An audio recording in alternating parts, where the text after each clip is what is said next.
I was once given a flower, a bluebell. It was gifted to me by someone special, who loved flowers as one loves the feeling of sun warming their skin. Her love for flowers seemed natural, instinctual, something she couldn't explain, and she didn't feel the need to. She was the one who first taught me how to care for flowers, which ones needed more water, more sunlight, more shade. She showed me how she talked to them, how they flourished under her care. I almost feel like people were flowers to her, something to provide with the right support, unique to each person as to each flower, and with this, someone could flourish. I grew as I got to know her, growing more bold and colorful as time went on, showing my true colors, my true personality, as I began to open up. At some points, I feel like she looked at flowers and saw them as equals to human, while I looked at her as she looked at flowers. She just loved flowers and wanted to share her love with others. She always gifted others flowers, freshly picked from her gardens or a wild field. Some people got bouquets, others a single flower. At first, I didn't see the deeper meaning. I just saw her joy in giving something she loved. Some people received flowers multiple times, on birthdays, after big events. Some even got something daily. As she gave more people flowers, I noticed patterns.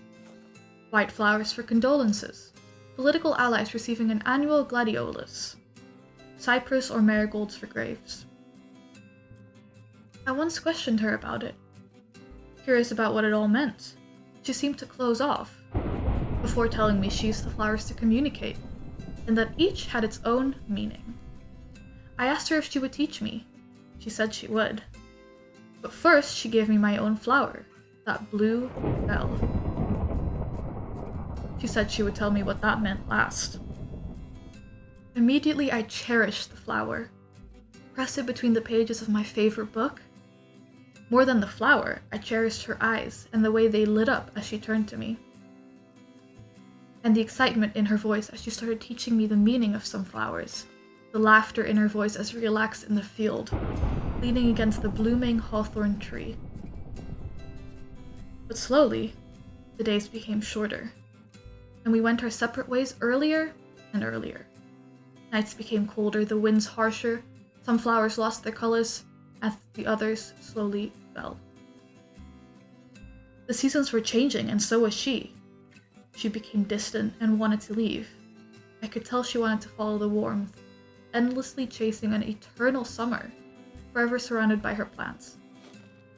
But we had yet to finish our lessons. I was still eager to learn the language of flowers. I had also just grown fond of her. One day, I knocked on her door and found an empty cottage. All that was left was a note with my name on it next to her notebook of flower language. Just like winter had come out of nowhere, my heart froze cold. I knew she had gone. I will be constant. It stared up at me in her notes on flowers, starting with the letter B. It finally hit me we had never even made it past the first letter of the alphabet. I will be constant. The lie evident by her empty home.